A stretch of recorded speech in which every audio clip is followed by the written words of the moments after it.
নারীর মূল্য ইসলাম দিয়েছে, যা পৃথিবীর অন্য কোনো ধর্ম, অন্য কোনো মতবাদ নারীকে মর্যাদা দিতে পারেনি যতটা ইসলাম নারীকে দিয়েছে। ইহুদিরা নারীদেরকে বলে যে নারী হচ্ছে পাপের বস্তু, পুরুষের পাপের বস্তু হচ্ছে নারী। নারী ইহুদিদের কাছে একটা খারাপ জাতি। খ্রিস্টানরা নারীকে মনে করে যে এরা দুর্গন্ধময় বস্তু, আর হিন্দুদের কাছে নারীর তো মূল্য নেই। যত ধর্ম আছে তার মধ্যে সবচেয়ে নিগৃহীত, নিষ্পেষিত যেই ধর্মে, সেটা হচ্ছে হিন্দু ধর্ম। যখন এরা নারীকে কোনো পুরুষের সাথে বিবাহ দেয়, সেদিনই একবারে বিদায় দিয়ে দেয়।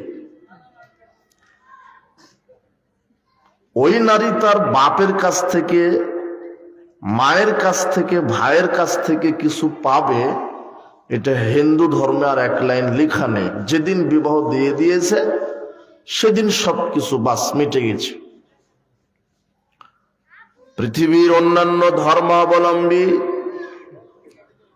জাতি তারা নারীকে যথার্থ মূল্যায়ন করেনি, এখনো করে না। ইহুদিরা নারীকে পাপের বস্তু মনে করে, খ্রিস্টানরা নারীকে অবহেলিত, দুর্গন্ধময়, অন্ধকার জগৎ মনে করে। নারীদের মূল্য তাদের কাছে নেই। কিন্তু ইসলাম যখন পৃথিবীতে আসলো, আইয়ামে জাহেলিয়াত, নবী করিম সাল্লাল্লাহু আলাইহি ওয়াসাল্লামের নবুয়তের পূর্বের যে যুগটা ছিল, সেটাকে বলা হয় আইয়ামে জাহেলিয়াত, জাহেলিয়াতের যুগ। সেখানেও সেই ইহুদি, খ্রিস্টান, মজুসি, অগ্নি পূজক, মূর্তি পূজক, পৌত্তলিক, তারা নারীদের মর্যাদা দেয়নি। আপনি জাহেলি যুগের ইতিহাস পড়েন, কোরআন মাজিদ আল্লাহ সুবহানাহু ওয়া তাআলা এইভাবে ঘটনা তুলে ধরেছেন।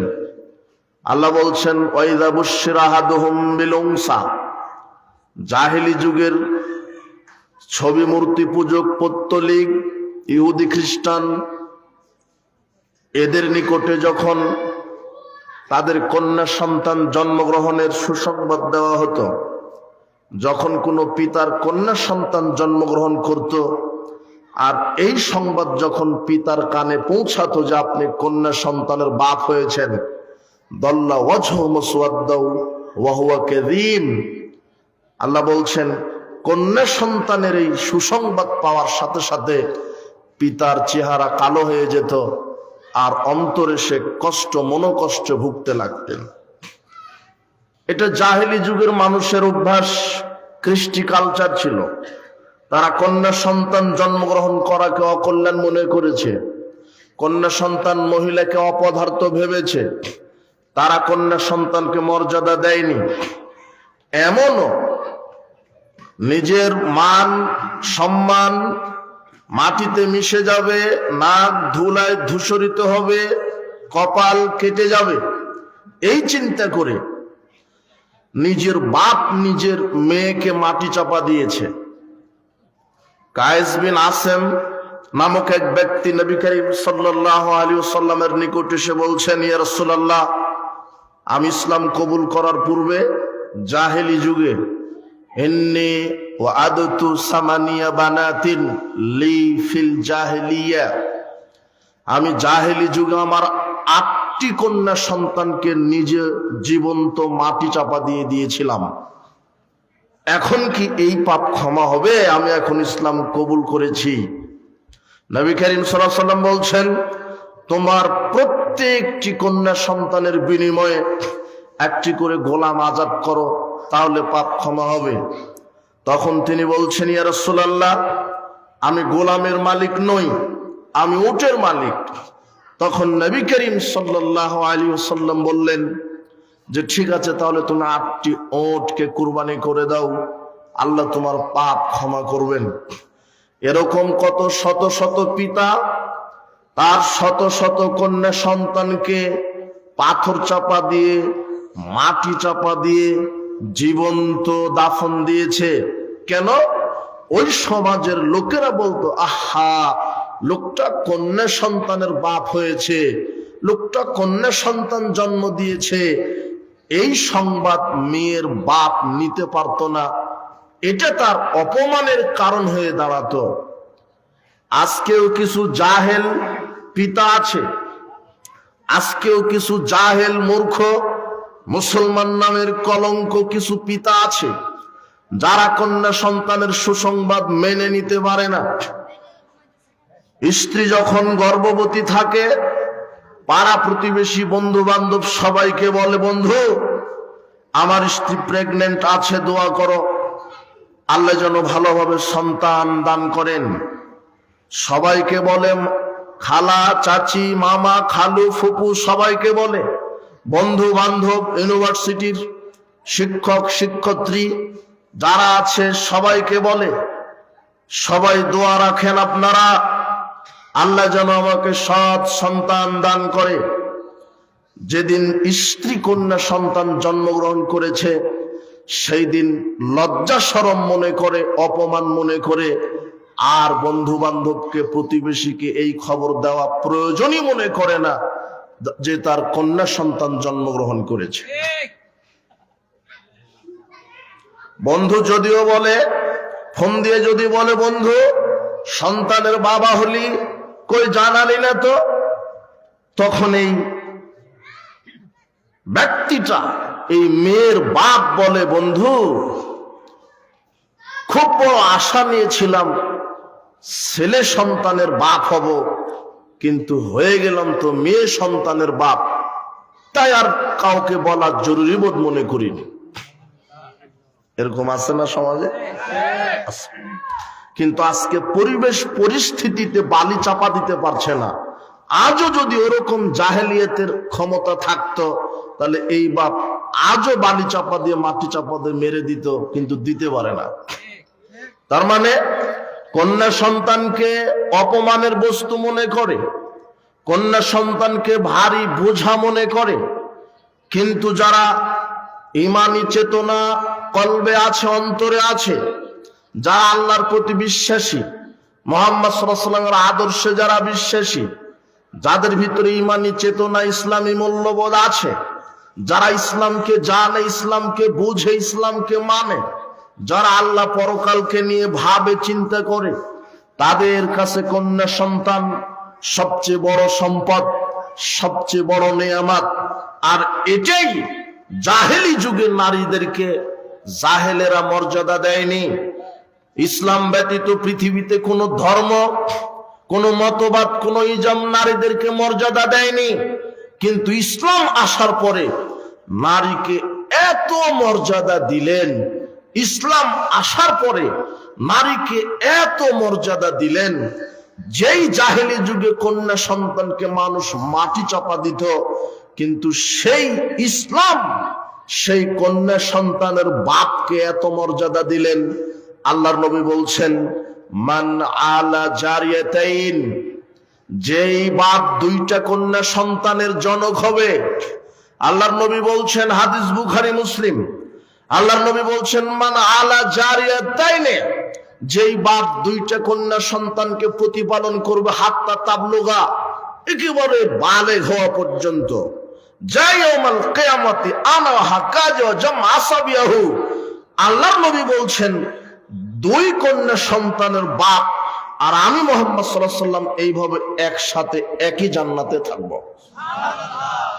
বাপের মর্যাদা বেড়ে গেল, কিন্তু দুইটা ছেলেকে লালন পালন করলে জান্নাতে একসাথে থাকা যাবে, এরকম হাদিস পৃথিবীতে নেই। কয়টা কন্যা সন্তানকে লালন পালন করলে একসাথে জান্নাতে থাকা যাবে? দুইটা। এই যে দেখেন, কন্যা সন্তান, জাহেলি যুগে কন্যা সন্তানকে বাপ পুঁতে রাখতো, কিন্তু এই হাদিসের উপরে যারা ঈমান রাখে, বিশ্বাস করে, যারা মুসলমান, যারা মুনাফিক নয়, যারা মুশরিক নয়, যারা ফাসিক নয়, যারা মুসলিম, যাদের ভিতরে ঈমানি চেতনা আছে, যাদের ভিতরে রাসূলের সুন্নাহ আছে, রাসূলের আদর্শ আছে, তারা রাসূলের এই হাদিসকে মূল্যায়ন করে তাদের কন্যা সন্তানকে লালন পালন করে।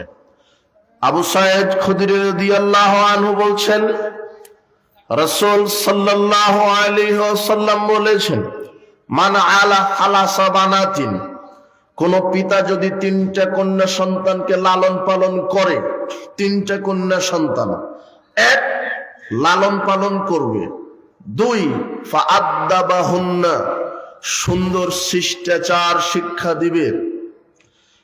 পিতা মেয়েদেরকে সুন্দর শিষ্টাচার শিক্ষা দিবে, বলবে আম্মু কণ্ঠ নিচু স্বরে কথা বলো, আম্মু বালেগ হয়েছো, এখন পর্দা করো, শালীন পোশাক পরো, মুখটা খোলা রেখো না, চুলটা খোলা রেখো না, আতশাত পোশাক পরো না, বুরখা পরো, শালীন পোশাক পরো। আম্মু এইভাবে ওযু করো, এইভাবে সালাত আদায় করো, আম্মু এইভাবে রুকু করো, এইভাবে সিজদা করো, আম্মু ঘুমানোর পূর্বে কোরআন মাজিদ তেলাওয়াত করো, আম্মু ফজরের সালাতের পরে কোরআন মাজিদ তেলাওয়াত করো, আম্মু খাওয়ার সময়তে কোনো কিছু বাম হাতে খাবে না, বাম হাতে শয়তান খায়, ডান হাতে খাবে, বিসমিল্লাহ বলে খাবে, পাশ থেকে খাবে, অপচয় করবে না, খাওয়া শেষে আল্লাহর প্রশংসা করবে, আলহামদুলিল্লাহ বলবে। আম্মু ঘুমানোর সময়তে ডান কাতে ঘুমাবে, আল্লাহুম্মা বিসমিকা আমুতু ওয়া আহইয়া বলবে। আম্মু টয়লেটে যাওয়ার সময়তে বিসমিল্লাহ আল্লাহুম্মা ইন্নী আউযু বিকা মিনাল খুবুসি ওয়াল খাবাইস, এই দোয়া বলবে। টয়লেট থেকে বের হওয়ার পরে গুফরানাকা বলবে, বড়দেরকে দাদা দাদি নানা নানি পিতামাতার খেদমত করবে, কখনো মিথ্যা কথা বলবে না, কখনো কারো গীবাত করবে না, কারো সাথে ঝগড়াঝাটি করবে না। এইভাবে বাপ তার মেয়েকে আদব শিখাবে। 1 লালন পালন করবে, 2 আদব শিখাবে, 3 ওয়াজাওয়াজুহুন্না, সৎ ছেলের সাথে বিবাহ দিবে। সৎ ছেলেকে, যেই ছেলের তাকওয়াবান, যেই ছেলে 5 ওয়াক্ত সালাত আদায় করে, যেই ছেলের মুখে দাঁড়িয়ে আছে, যেই ছেলের প্যান্ট টাকনোর উপরে, যেই ছেলে সত্যবাদী, যেই ছেলে আমানতদার, যেই ছেলে সত্যবাদী, যেই ছেলে চরিত্রবান শিষ্টাচার, যেই ছেলে মিথ্যা কথা বলে না, যেই ছেলে মদ খায় না, যেই ছেলে নাফরমানি করে না, যেই ছেলে মানুষের উপরে জুলুমবাজি করে না, স্বৈরাচারী স্বেচ্ছাচারী দেখায় না, এমন সৎ ছেলের সাথে মেয়েকে বিবাহ দিবে। 4 ওয়া আহসানা ইলাইহিন্না, বাপ তার মেয়েদের সাথে সদাচরণ করবে। এই 4টে কাজ যদি কোনো বাপ মেয়েদের সাথে করতে পারে, এই 4টি কাজ যদি কোনো বাপ তার মেয়েদের সাথে করতে পারে, এই 4টি কাজ যদি কোনো পিতা তার মেয়েদের সাথে করতে পারে, ফালাহুল জান্নাহ, আল্লাহ সেই পিতার উপরে জান্নাতকে ওয়াজিব করে দিবেন। 4টা করতে হবে। 1 তাদেরকে লালন পালন করতে হবে, কৃপণতা করা যাবে না। 2 শিষ্টাচার শিখিয়ে দিতে হবে, মেয়েকে জন্ম দিলে হবে না, মেয়েকে শিষ্টাচার শিক্ষা দিতে হয়, মেয়েকে পর্দায় রাখতে হয়, মেয়েকে ইসলামী চেতনা ইমানি মূল্যবোধ শিক্ষা দিতে হয়, মেয়েকে আদব কায়দা শিক্ষা দিতে হয়, মেয়েকে আল্লাহ পরকালের ভয় দেখাতে হয়, মেয়েকে কোরআন হাদিসের শিক্ষা দিতে হয়, তিন সৎ ছেলের সাথে বিবাহ দিতে হয়। হাজী সাহেব মেয়েকে বিবাহ দিলেন কার সাথে? আপনি না হাজী, আপনি না তাহাজ্জুদ পড়েন, মেয়েকে হাফেজ বানিয়ে দিয়েছেন বেনামাজির সাথে, মেয়েকে আলেমা বানিয়ে দিয়েছেন সুদখোর ঘুষখোর দুর্নীতিবাজের হাতে। আপনি সৎ ছেলের সাথে মেয়েকে বিবাহ দিতে পারেননি, আপনি দিয়েছেন কার সাথে? আপনি দিয়েছেন সমাজে যে সবচেয়ে মদখোর গাঁজাখোর, ওর ডিগ্রি দেখেছেন আপনি, ওর বেতন দেখেছেন আপনি, কিন্তু তার আখলাক আপনি দেখেননি, তার চরিত্র আপনি দেখেননি। আপনি দেখেছেন যে ছেলেটার ডিগ্রি কত বড়, বেতন পায় কত, গাঁজা 2 পুরা খেলেও সমস্যা নেই, দেখেছেন যে বেতন ঠিক আছে কিনা, ও তো সৎ হলো না। দেখতে হবে ছেলে সালাত আদায় করে কিনা। বেনামাজির সাথে মেয়ে বিবাহ দেওয়া হারাম। কেন? বেনামাজি মুসলমান না, বেনামাজি কাফের, বেনামাজি মুশরিক, বেনামাজি মুসলমান নয়। উপস্থিত বৈঠকের মুসলিম দিনী ভাই বোন, ইসলাম নারীকে মর্যাদা দিয়েছে কন্যা সন্তান হিসেবে। তাই প্রত্যেকটা বাপকে তার কন্যাকে যথার্থভাবে মূল্যায়ন করতে হবে।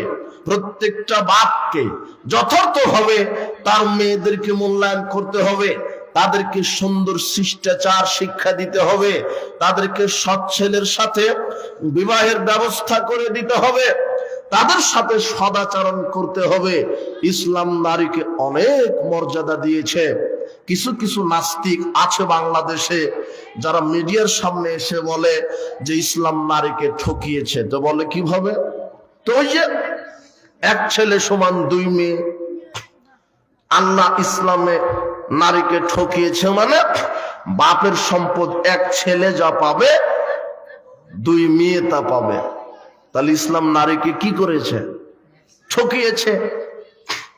ও তো কানা, ও তো বোবা, ও তো বধির, ও তো প্রতিবন্ধী, ও তো জ্ঞান নেই, ওর তো বুদ্ধি নেই, ওর বিদ্যা নেই, ওর নলেজ নেই। তাই ও নাস্তিকের ভাষায় কথা বলে বলছে যে ইসলাম নারীকে ঠকিয়েছে। বেকুব, ইসলাম নারীকে ঠকায়নি, ইসলামই নারীকে জিতিয়েছে। ও 1 চোখে দেখেছে, আর 1 চোখ কানা ছিল। কেন? নারী পাওয়ার ব্যবস্থা রেখেছেন ইসলাম অনেক জায়গা থেকে, পুরুষ পাবে শুধু 1 জায়গা থেকে, সেটা তার বাপ। আর নারী পাবে অনেক জায়গা থেকে। কোথায় থেকে? তার বাপ থেকে তো পেল, তার ভাই থেকে পাবে, তার মা থেকে পাবে, তার স্বামী থেকে পাবে, 4 জন থেকে পাওয়ার ব্যবস্থা করে দিয়েছেন ইসলাম। কিভাবে? তুমি এই যুবক, তুমি আর তোমার বোন, তোমার বাপের 3 বিঘা জমি আছে, তাহলে ওয়ারিশ সূত্রে তুমি পাবে 2 বিঘা আর তোমার বোন পাবে 1 বিঘা। কেন? যেহেতু 1 ছেলে সমান 2 মেয়ে। আচ্ছা, আরেকটা হিসাব করো, দেখো ঠকায়নি তোমার বোনকে ইসলাম, ঠকায়নি। মনে করো তোমার বাপের 3 লক্ষ টাকা, তো এখন যদি ভাগ করো তোমরা ভাই বোন, কে কত লাখ করে পাবে? 2 লাখ আর 1 লাখ। তো নগদে মনে হচ্ছে যে তুমি জিতে গেছো, তোমার বোন ঠকে গেছে, এটা নগদে মনে হচ্ছে। কিন্তু আল্লাহ তো পরিকল্পনা করে, আল্লাহ তো তোমাদের স্রষ্টা, তাই তোমাদের কল্যাণ অকল্যাণ কিসে সেটা আল্লাহ ভালো জানে, তোমার নেতা নেত্রী ভালো জানে না, তোমার সংবিধান ভালো জানে না, আল্লাহ ভালো জানেন। এখন যে তুমি যুবক 2 লাখ পেলে আর তোমার বোন 1 লাখ পেল, এখন দেখো তোমরা 2 ভাই বোনই বিবাহ করো, তোমার বোনকে আর 1 ছেলের সাথে বিবাহ দাও, আর তুমি বিবাহ করো আর একটা মেয়েকে, আর একটা নারীকে। তুমি যখন আর একজন নারীকে বিবাহ করবে, আল্লাহ বলছেন পুরুষদেরকে ফাআতুহুন্না উযুরাহুন্না ফারিদা, নারীকে বিবাহ করো মোহর দিয়ে। আমি মোহরকে ফরজ করে দিলাম। সালাত যেমন ফরজ, রমাদানের সিয়াম যেমন ফরজ, হজ যেমন ফরজ, যাকাত যেমন ফরজ, একজন পুরুষ আর একজন নারীকে বিবাহ করবে, ওই বিবাহের পূর্বে মোহর আদায় করাটাও ফরজ। এখন তুমি একটা নারীকে বিবাহ করো, মোহর বেঁধে রাখো, ধরো 1 লক্ষ টাকা। বর্তমানে 1 লক্ষ টাকা কিছুই না, যেখানে 10 লক্ষ টাকা মোহর হয়। তুমি 1 লক্ষই বাঁধো, তো 1 লক্ষ টাকা মোহর। তোমার কাছে আছে কত লক্ষ? 2 লাখ। এখন তুমি মোহর দিয়ে দিলে তোমার স্ত্রীকে 1 লাখ, তাহলে এখন তোমার কাছে থাকলো কত? 1 লাখ। এখন তোমার বোনকে আর একজন ছেলের সাথে বিবাহ দাও। তোমার বোনকে যে বিবাহ করবে সেই ছেলেটা তোমার বোনকে স্ত্রী হিসেবে পাওয়ার পূর্বেই 1 লাখ টাকা মোহর দিতে হবে। কত লাখ? 1 লাখ। তোমার বোনকে 1 লাখ টাকা মোহর না দিলে সে গুনাহগার হবে, কেন? মোহর ফরজ। এখন তোমার বোন মোহর বাবদ পেল 1 লক্ষ টাকা। তোমার বোনের আগে ছিল 1 লাখ, আর মোহর বাবদ পেল 1 লাখ। তোমার বোনের কত হলো? 2 লাখ। আর এখন তোমার আছে কয় লাখ? তুমি তো বুঝোনি যে ইসলাম কাকে ঠকালো, কাকে জিতেলো। তোমার বোন কি ঠকলো না জিতে গেল? তোমার বোনের কাছে এখন নগদ 1 লাখ, আর তোমার কাছে এখন নগদ 1 লাখ। তাও আবার এই 1 লাখ তোমার এই অলিমা খাওয়াতে শেষ, তুমি ফকির। বুঝুনি মনে হয় তুমি তো এইভাবে বুঝোনি। এরপরে তোমার বোন, তোমার বাপ যদি মারা যায়, তোমার বোন কোনোভাবেও যদি তালাক হয়ে যায়, তাহলে তোমার বোনের যতক্ষণ না আর একটা পুরুষের সাথে বিবাহ না হচ্ছে, ওই বোনের ভরণ পোষণের সব দায়িত্ব ভাইয়ের উপরে। কার উপরে? ভাইয়ের। তোমার কাছে চলে আসবে। তোমাকে, তোমার বোনকে আবার লালিত পালিত করতে হবে বাপের মর্যাদায়। বাপের দায়িত্ব তোমাকে পালন করতে হবে। এটা ইসলাম বলে দিয়েছে। ইসলাম নারীকে ঠকায়নি, ইসলাম নারীকে যথার্থ মর্যাদা মূল্যায়ন দিয়েছে। এক শ্রেণীর কপাল পোড়া নারীবাদী, কিছু নাস্তিক, কিছু উদ্দেশ্য প্রণীত ভাবে আজকে মাঠে নেমে বলছে ইসলাম নারীকে ঠকিয়েছে, আর আমরা সমান অধিকার চাই। নারী বলছে আমরা সমান অধিকার চাই। আশ্চর্য কথা, পুরুষের সমান অধিকার দাবি করছে নারী। এখানেও তো সে বুঝতে পারেনি ইসলাম নারীকে সমান অধিকারের কথা কখনো বলেনি। কোরআন হাদিসে কোথাও নেই যে ইসলাম নারীকে পুরুষের সমান অধিকার দিতে বলেছে। দিতে হবে সমান অধিকার কোনোভাবেই দিতে পারবে না, কেউ সমান অধিকার নিতেও পারবে না। নারী পুরুষের অধিকার সমান হয় না, নারী পুরুষের অধিকার ন্যায্য হয়। কি হয়? ন্যায্য অধিকার, হক, মারুফ। সমান অধিকার আপনি কিভাবে দিবেন? ইসলাম যথার্থ ন্যায্য অধিকার দিয়েছে, পুরুষের সমান অধিকার আপনি কিভাবে দিবেন? মানে পুরুষ যা করবে নারীকেও তাই করতে হবে, এটা নয়। পুরুষ এবং নারীর কর্মক্ষেত্র আল্লাহ আলাদা করেছেন। নারীর কর্মক্ষেত্র পুরুষের কর্মক্ষেত্র আলাদা করেছেন। তাদের আকার আকৃতি, তাদের গঠন, শারীরিক ক্ষমতা, পুরুষের আকার আকৃতি, শারীরিক গঠন, ক্ষমতা আল্লাহ আলাদা করেছেন। আপনি কিভাবে সমান অধিকার দিবেন? আজকে যেই নারীরা বলছে আমাদেরকেও পুরুষের সমান অধিকার দিতে হবে, এটা তাদের ভুল ধারণা। পুরুষের সমান অধিকার আপনি নেবেন কিভাবে? পুরুষ কঠোর পরিশ্রম করতে পারে, আপনি তো পারবেন না। পুরুষ খেজুর গাছ থেকে রস নামাতে পারে, আপনি পারবেন না। পুরুষ রাতের আধারে চোরকে ধরতে পারে, ডাকাতের মোকাবেলা করতে পারে, আপনি এভাবে শারীরিক ক্ষমতা আপনার নেই, আপনি পারবেন না। আজকে রাস্তাতে নেমে বলছেন আমাদেরকেও পুরুষের সমান অধিকার দিতে হবে। এখন পুরুষ যদি বলে যে আমাদেরকেও মেয়েদের সমান অধিকার দিতে হবে, তখন আপনি বলবেন মেয়েদের সমান অধিকার আবার কিভাবে আপনি নেবেন? তখন পুরুষ যদি বলে যে হ্যাঁ আমরাও মেয়েদের সমান অধিকার চাই, কিভাবে? মহিলারা বাচ্চা প্রসব করতে পারে, আজ থেকে পুরুষদেরকেও বাচ্চা প্রসবের অধিকার দিতে হবে। হবে না? বুঝেননি মনে হয় কথা।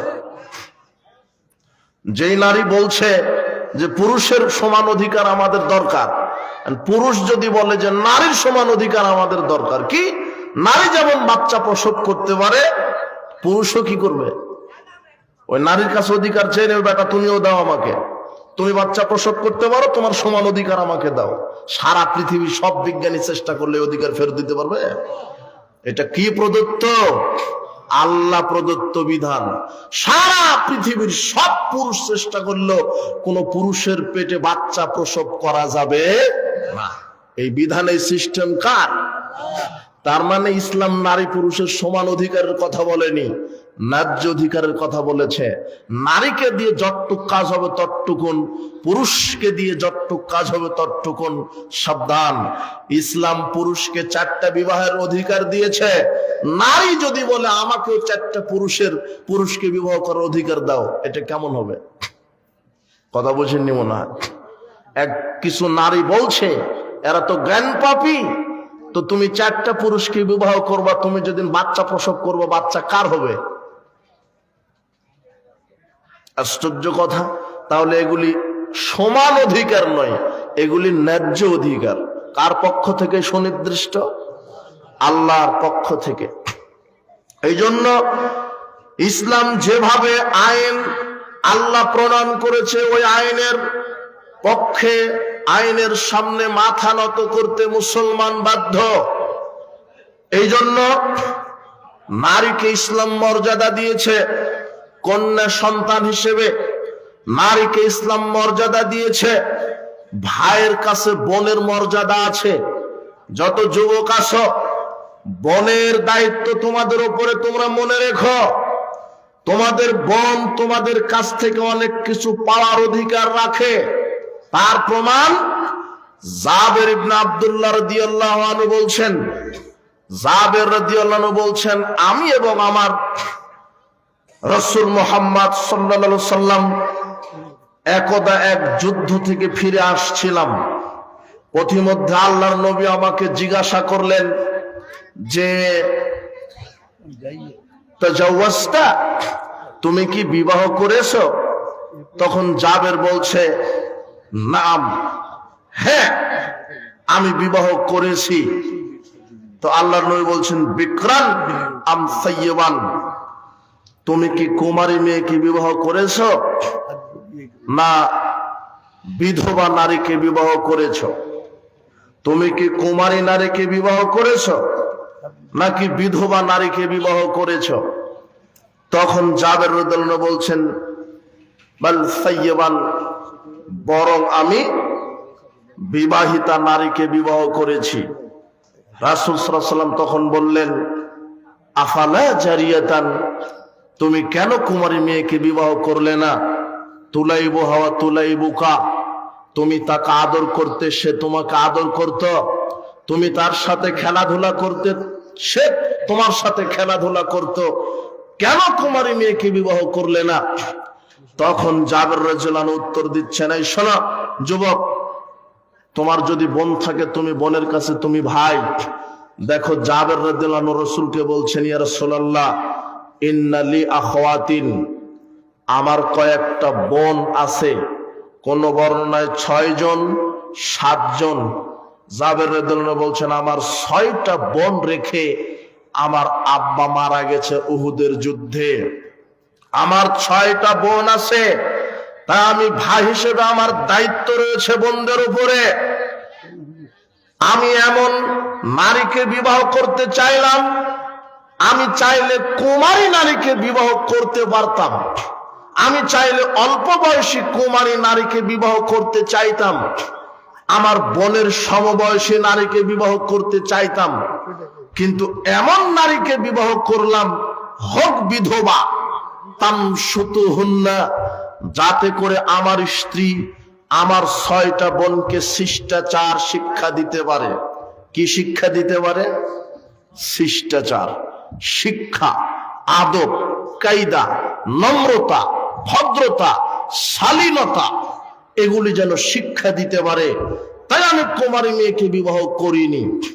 তামসুতুহুন্না, আমি বিধবা বয়সপ্রাপ্তা নারীকে বিবাহ করেছি এই জন্য যাতে করে আমার স্ত্রী আমার বোনদেরকে শিষ্টাচার শিক্ষা দিতে পারে, আদব কায়দা শালীনতা শিক্ষা দিতে পারে।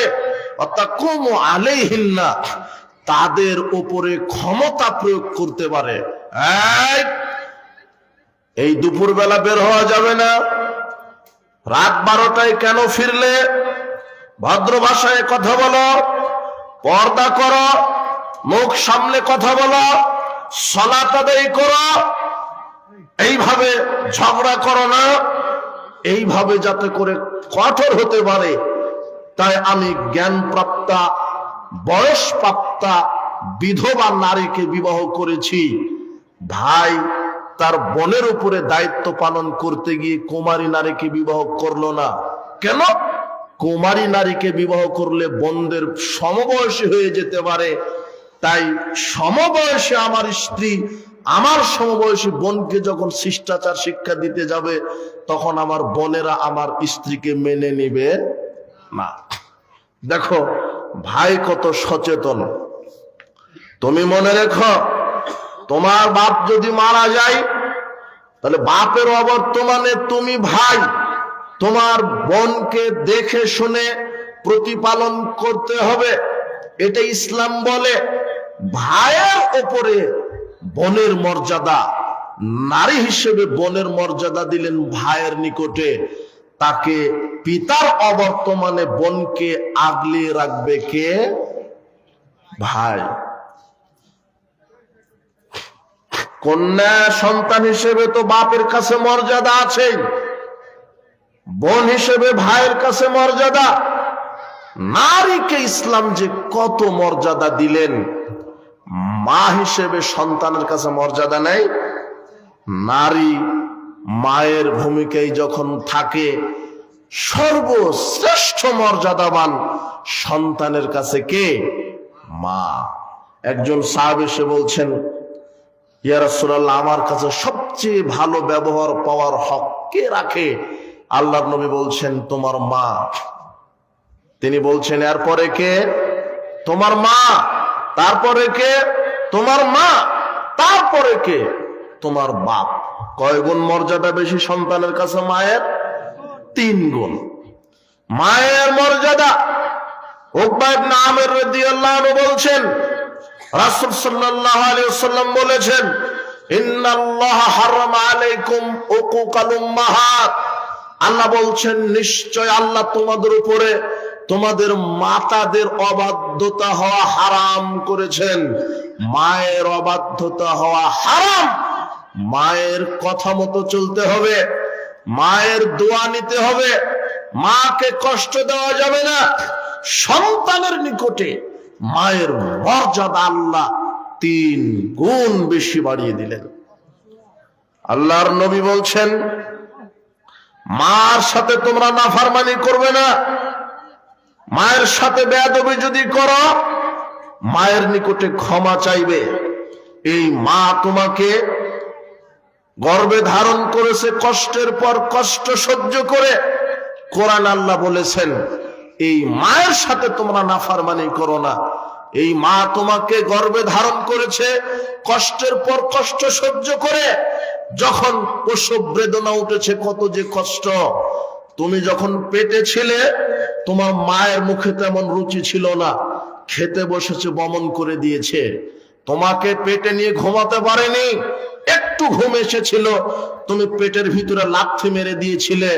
মা সারা রাত ঘুমাতে পারে না, বসতে পারে না। এই দেওয়ালে এক পিঠ, ওই দেওয়ালে আর এক পিঠ ঠেকিয়ে এইভাবে রাত অতিবাহিত করেছে, কত রাত।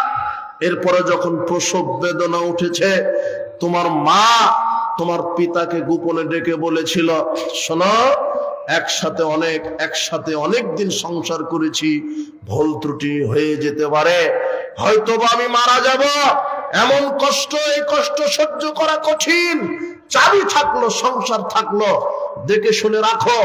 এইভাবে প্রতিশ্রুতি নিচ্ছে, মানে তোমার মা প্রসব কষ্ট সহ্য করতে না পেরে মনে করছে যে মৃত্যু সুনিশ্চিত। আল্লাহ সুবহানাহু ওয়া তাআলা এটা আগেই ভেবেছেন। আল্লাহ রাব্বুল আলামিন বলছেন, কোন মা যদি প্রসব কষ্ট, বাচ্চা প্রসব করা অবস্থায় মারা যায়, আমি আল্লাহ তাকে শহীদদের মর্যাদা দিয়ে দিই। কত কষ্ট করে তোমাকে প্রসব করেছে, 9 মাস 10 দিন পেটে রেখেছে, প্রসব করেছে, ঠিক মতো ঘুমাতে পারেনি, খেতে পারেনি। তুমি পৃথিবীতে এসেছো, তুমি তোমার মায়ের কুলে ছিলে, মা তোমাকে নিয়ে খেতে বসেছে, কুলে পায়খানা করেছে, তোমাকে মা কষ্ট দেয়নি, একটা ঠেকনাও মারলো না, তোমাকে সুন্দরভাবে বেডে রেখে মায়ের কাপড়টা পায়খানা পরিষ্কার করে প্লেটটা আবার হাতে নিয়ে তোমার কপালে চুমা দিয়ে ওই একই প্লেটে খেতে বসেছে। এটা তোমার মা ছিল। এই জন্য মায়ের মর্যাদা তোমাকেই দিতে হবে। তুমি সন্তান, সবচেয়ে তোমার স্ত্রী, তোমার ছেলে মেয়ে, সবার উপরে পৃথিবীতে আল্লাহর পরে, মুহাম্মদ সাল্লাল্লাহু আলাইহি সাল্লামের পরে একজন মানুষের কাছে শ্রেষ্ঠ সম্পদ হচ্ছে তার পিতামাতা। বলো তো কে? পিতামাতা। এই পিতামাতার সাথে নাফরমানি করবেন না। ইসলাম নারীকে এইভাবে মর্যাদা দিলেন, কন্যা সন্তান হিসেবে বাপের উপরে, বোন হিসেবে ভাইয়ের উপরে, মা হিসেবে সন্তানের উপরে ইসলাম মর্যাদা দেননি? দিয়েছেন। এরপরে স্ত্রী হিসেবে কার উপরে মর্যাদা দিলেন?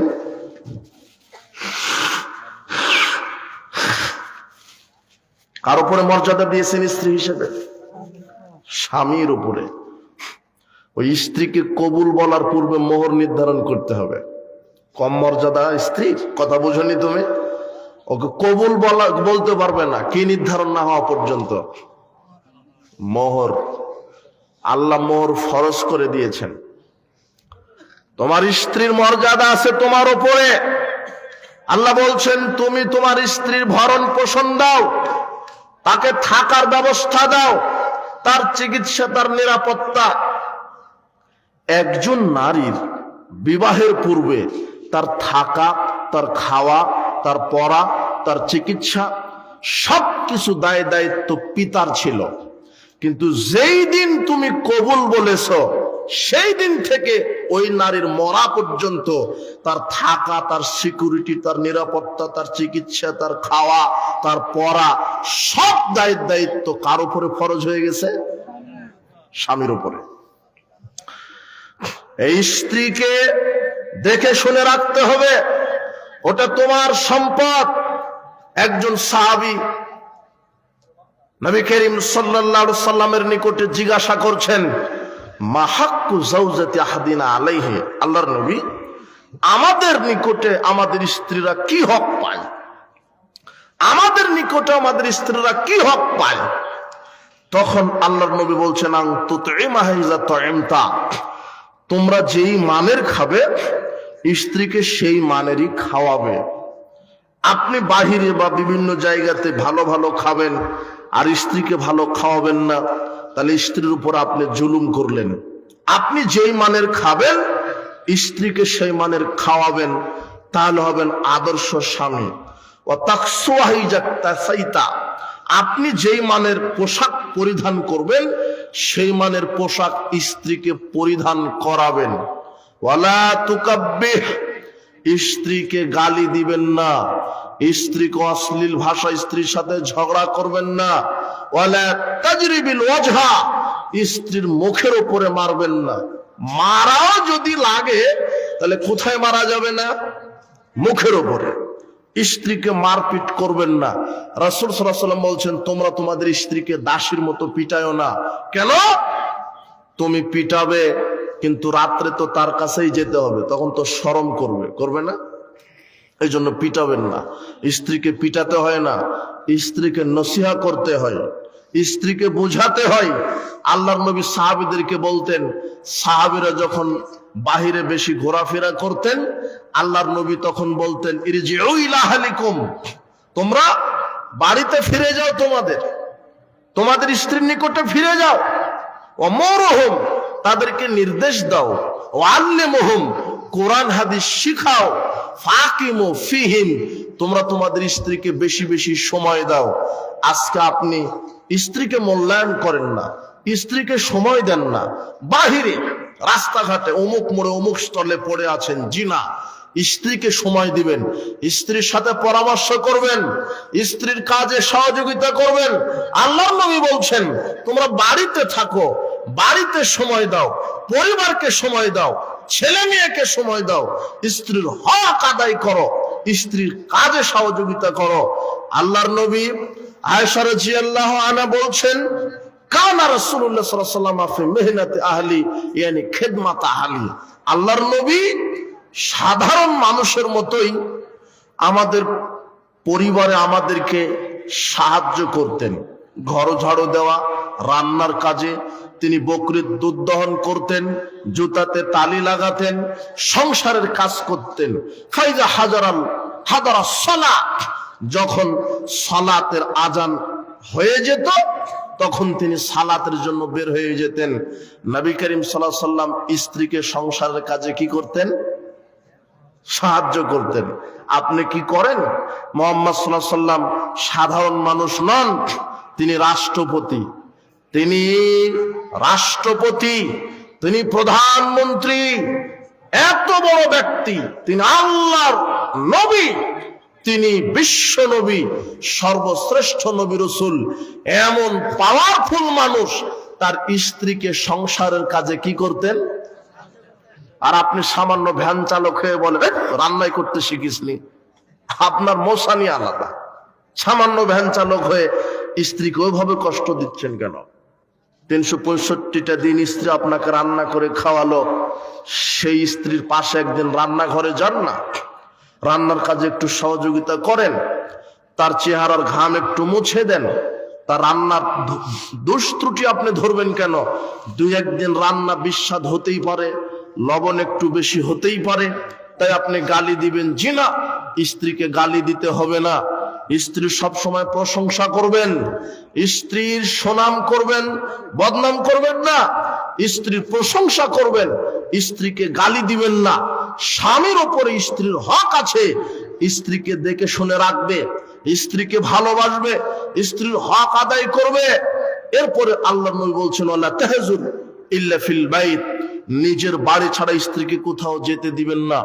আদর্শ স্বামী হতে গেলে নিজের স্ত্রীকে নিজের বাড়ি ছাড়া অন্য কোথাও তো যেতে দেওয়া হবে না। বিবাহের বাড়িতে যাবে না, ওই ফুপু খালা চাচির বাসাতে ওইভাবে যাবে না। যদিও প্রয়োজন, অতিরিক্ত প্রয়োজন, নিজের অনুমতি নিয়ে নিজেকে সাথে নিয়ে যাবে। অযথা আপনার স্ত্রী এই পাড়া ওই পাড়া, এই বাড়ি ওই বাড়ি, হাটে বাজার বহু দূরের কথা, প্রশ্নই আসে না।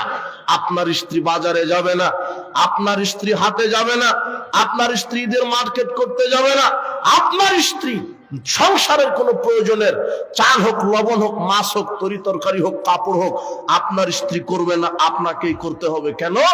আপনি জিম্মেদার, আপনি তার উপরে জিম্মেদার, সে জিম্মেদার নয়। ওই দায়িত্ব আপনার, ওই দায়িত্ব আপনার স্ত্রীর নয়।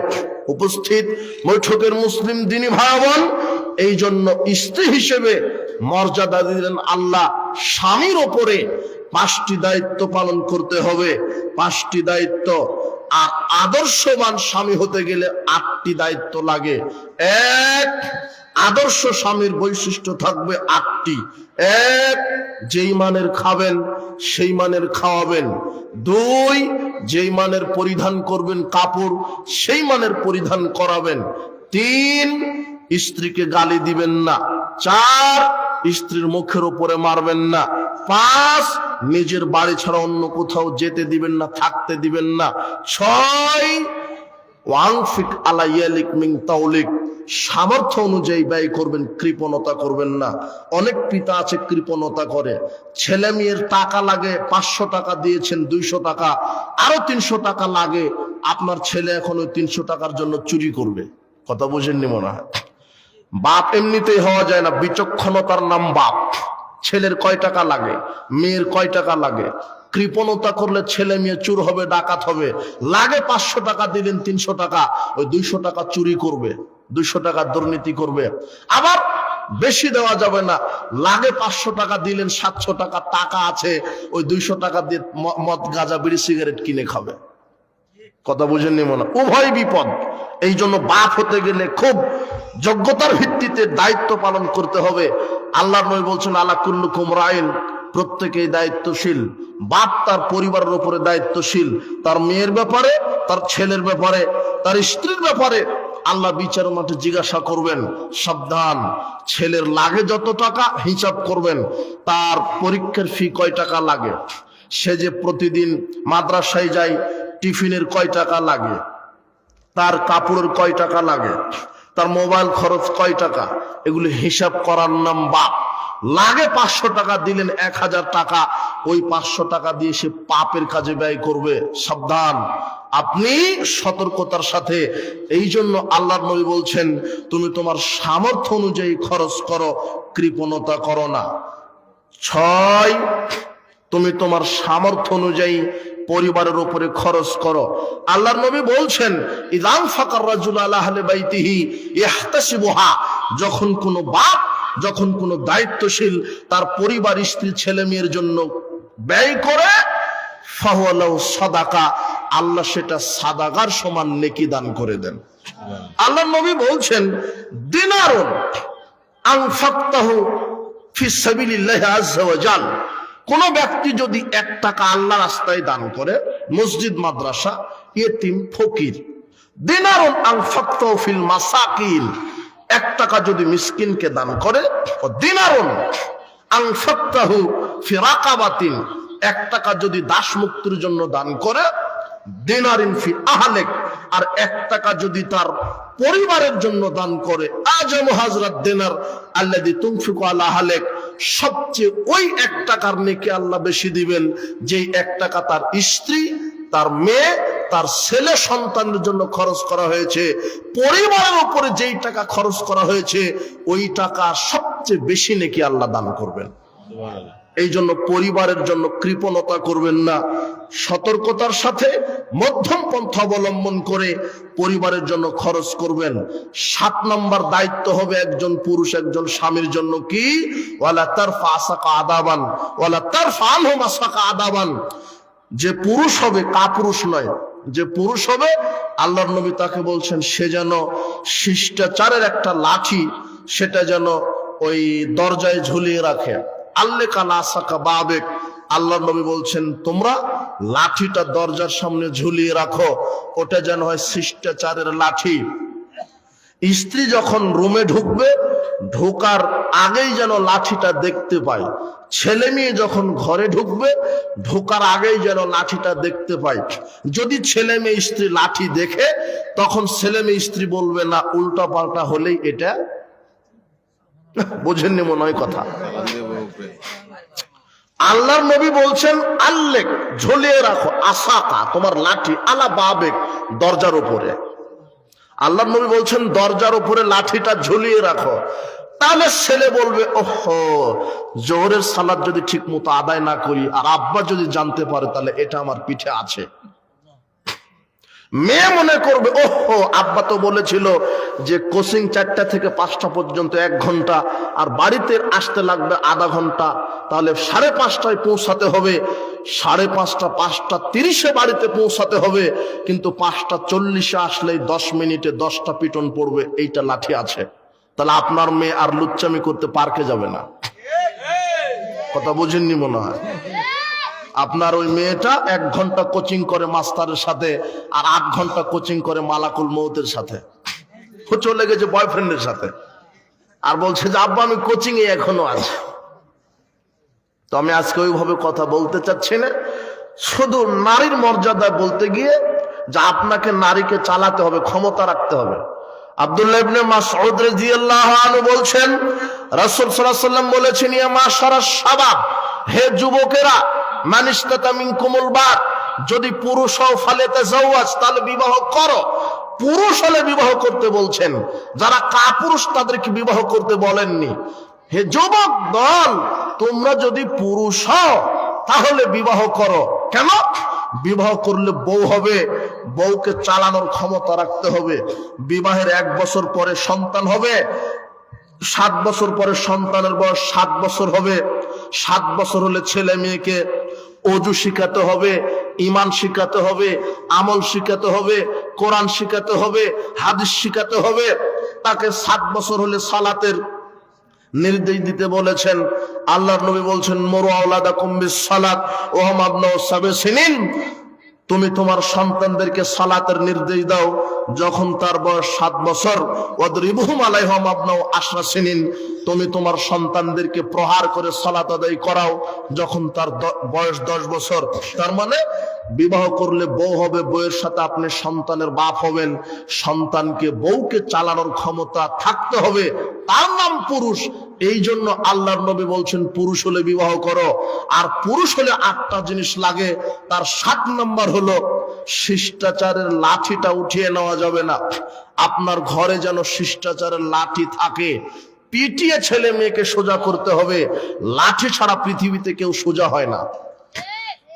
ওইভাবে বাবা সোনা করে হবে না। এই জন্য লাঠি থাকতে হবে, লাঠি দরজায় ঝুলিয়ে রাখতে হবে। ওটা দেখলে স্ত্রী বুঝতে পারবে যে না, স্বামীর মুখের উপরে তর্ক করা যাবে না, করলে ওটা আছে, ওটাতেই ঠিক হয়ে যাবে। দেখেন, কিন্তু আগেই যদি আপনি পুরুষত্ব হারিয়ে ফেলেন তাহলে লাঠি ওটা আপনার উপরেই পড়বে। সাবধান। 8 নম্বর কি? ওয়াকিফুম ফিল্লাহ। আল্লাহ বলছেন আদর্শ স্বামীর 8 নম্বর বৈশিষ্ট্য হবে যে সে পরিবারকে আল্লাহর ভয়, পরকালের ভয় দেখাবে। বলবে আব্বু মিথ্যা কথা বললে আল্লাহ জিহ্বা কেটে নিবেন, মিথ্যা কথা বললে গাল চিরে দিবে, আব্বু মিথ্যা কথা বললে কবরে গাল চিরে দিবে, আব্বু সালাত ফরজ সালাত আদায় না করে ঘুমালে পাথর দিয়ে কবরে মাথা ফাটিয়ে দিবে আল্লাহ, আব্বু এই জেনা ব্যভিচার গান বাজনা এগুলি শ্রবণ করলে চুলা আগুনের চুলাতে কবরে জ্বালিয়ে দিবে, আব্বু খাদ্যে ভেজাল দিও না, ওজনে কম দিও না, পিতামাতার নাফরমানি করলে আল্লাহ জাহান্নামের আগুনে পুড়িয়ে দিবেন, কবরে এই শাস্তি আছে, জাহান্নামে এই শাস্তি আছে, আল্লাহ অতীব ক্ষমতাশালী। এইভাবে আল্লাহর পরকালের কবরের ভয় ছেলে মেয়ে স্ত্রীকে দেখাতে হবে। হ্যাঁ আমার স্ত্রী পর্দা করো, বেপর্দা নারীকে আল্লাহ জাহান্নামে দিবেন। আল্লাহ কোরআনে বলছেন কারনা ফি বুয়ুতিকুন্না ওয়ালা তাবাররাজনা তাবাররুজাল জাহিলিয়াতিল উলা। হে মুসলিম মহিলারা, তোমরা বাড়িতে পড়ে থাকো জাহেলি যুগের মতো, নর্তকীর মতো, বেহায়া বেশরমার মতো অর্ধলগ্ন কাপড় পরে রাস্তাঘাটে ঘোরাফেরা করো না।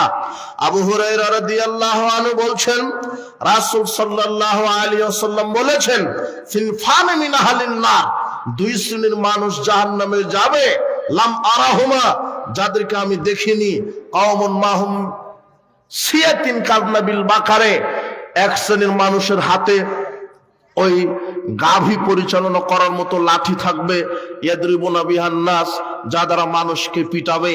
আজকে যে ছেলে মেয়েরা রাস্তাতে মানুষের মতবাদ প্রতিষ্ঠা করতে গিয়ে অমুকের গাড়ি ভাঙচুর করে, অমুকের রিক্সা ভাঙচুর করে, অমুকের বাড়িতে আগুন লাগিয়ে দেয়, অমুককে লাঠি চার্জ করে, যারা অন্যায় ভাবে পিটাই, আল্লাহর নবী বলছেন এরা জাহান্নামে যাবে।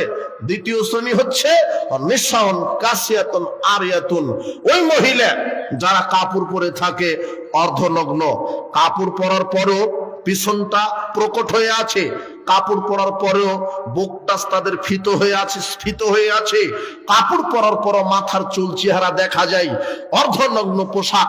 আল্লাহ নবী বলছেন মুমিনাতুন, পুরুষ এদের কাছে আকৃষ্ট হবে, মায়লাতুন তারা পুরুষদের প্রতি আকৃষ্ট হবে, লায়াদখুলুল জান্নাহ, এই অর্ধনগ্ন নারী যারা রাস্তাঘাটে চলাচল করে, বেহায়া বেশরমা পোশাক পরে, যারা ফ্যাশন পোশাক পরে, মাথার চুল খাটো করে, ঠোঁটে লিপস্টিক দেয়, কপালে ফোঁটা দেয়, পারফিউম ব্যবহার করে, যারা পুরুষের শার্ট গেঞ্জি জুতা স্যান্ডেল পরে, পুরুষের বেশ ধারণ করে রাস্তাঘাটে হাঁটে, আল্লাহ নবী বলছেন লা ইয়াদখুলুল জান্নাহ, এরা জান্নাতে যাবে না, ওয়ালা ইয়াজিদনা রিহাহা, জান্নাতের সুগন্ধিও পাবে না, ওয়াইন্না রিহাহা লাইয়াজু মিন মাশরিতি কাযা ওয়া কাযা, অথচ জান্নাতের সুগন্ধি পাওয়া যায় 500 বছরের পথের দূরত্ব থেকে। তারপরও অর্ধনগ্ন নারী যারা উলঙ্গ, যারা জাতির সামনে, যারা হাটে বাজারে, যারা স্কুল কলেজে, যারা মাঠে ময়দানে বেহায়া বেশরমা হয়ে অর্ধনগ্ন পোশাক পরে পুরুষের ইমানের আমলের ক্ষতি করছে, এই নারী জান্নাতে যাওয়া বহু দূরের কথা, এই নারী জান্নাতের সুগন্ধিও পাবে না। তাহলে আপনার স্ত্রীকে বলবেন বউ পর্দায় থাকো, তুমি যদি বেপর্দায় চলো তুমি জাহান্নামে যাবে এই অপরাধে তুমি বেপরদা নারী, আর আমাকে আল্লাহ জাহান্নামে দিবে এই অপরাধে যে আমার স্ত্রী বেপরদায় চললো কেন, আমি হব দায়ুস।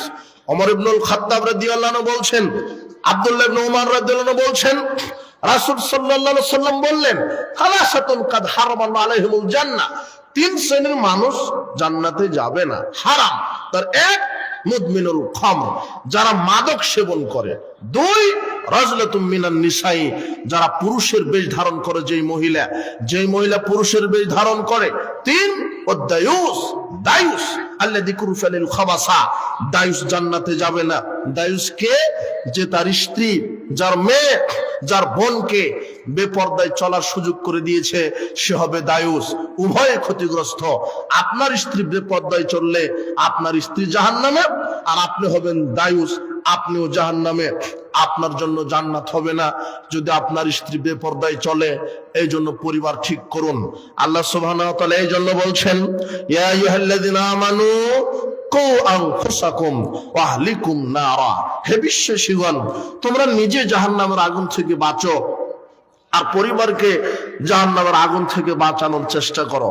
হে বিশ্বাসীগণ, তোমরা নিজে জাহান্নামের আগুন থেকে বাঁচো আর পরিবারকে জাহান্নামের আগুন থেকে বাঁচানোর চেষ্টা করো। উপস্থিত বৈঠকের মুসলিম দিনী ভাই বোন, এই যুব সমাজকে বলছি, তোমরা নিজে জাহান্নামের আগুন থেকে বাঁচো, পরিবারকে বাঁচানোর চেষ্টা করো। বিবাহের পূর্বে চিন্তা ভাবনা করো, দিনদার, পরহেজগার, শিষ্টাচারওয়ালী নারীকে ছাড়া বিবাহ করো না। যারা বেপরদায় চলে, যারা সালাত আদায় করে না, যাদের বংশ খারাপ, যাদের ভিতরে দিনদারিতা নেই, তাদেরকে বিবাহ করো না। দুনিয়াতেও বিপদ, পরকালেও বিপদ। দুনিয়াতেও বিপদ, পরকালেও বিপদ। বলছিলাম যে ইসলাম নারীকে মর্যাদা দিয়েছে স্বামীর উপরে স্ত্রী হিসেবে।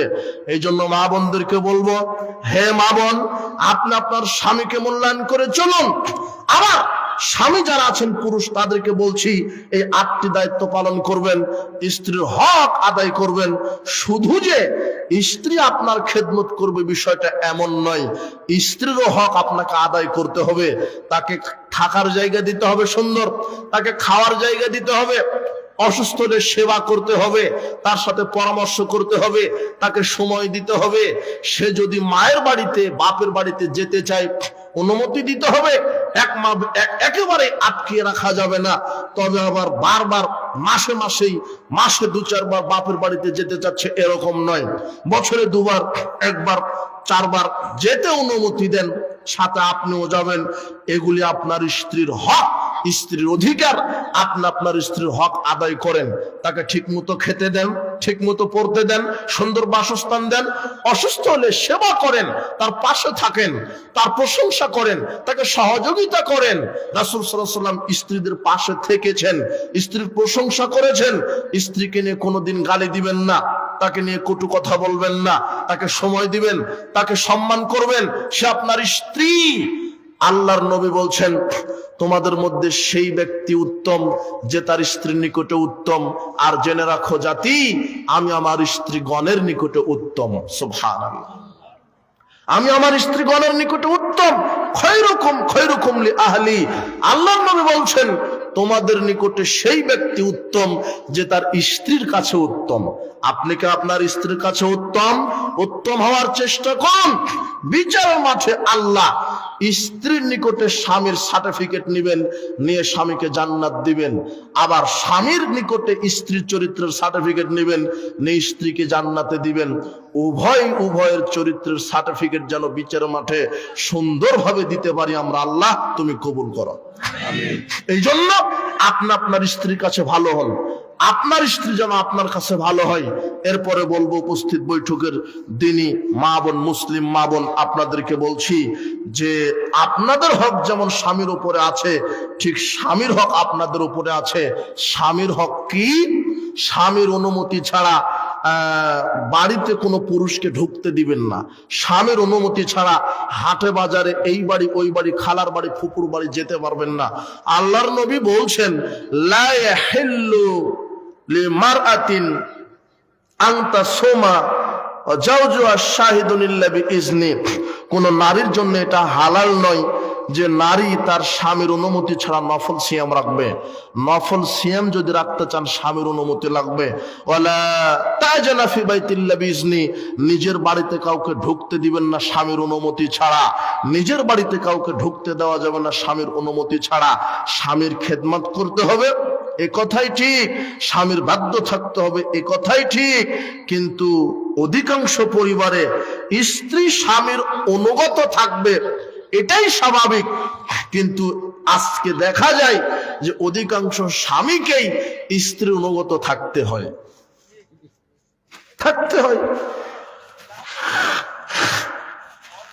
এটা কেন হয়? সেই স্ত্রীর ভিতরে দিনদারিতা নেই, ইসলাম নেই, আল্লাহ পরকালের ভয় নেই, সে বুঝে না স্বামী কি জিনিস।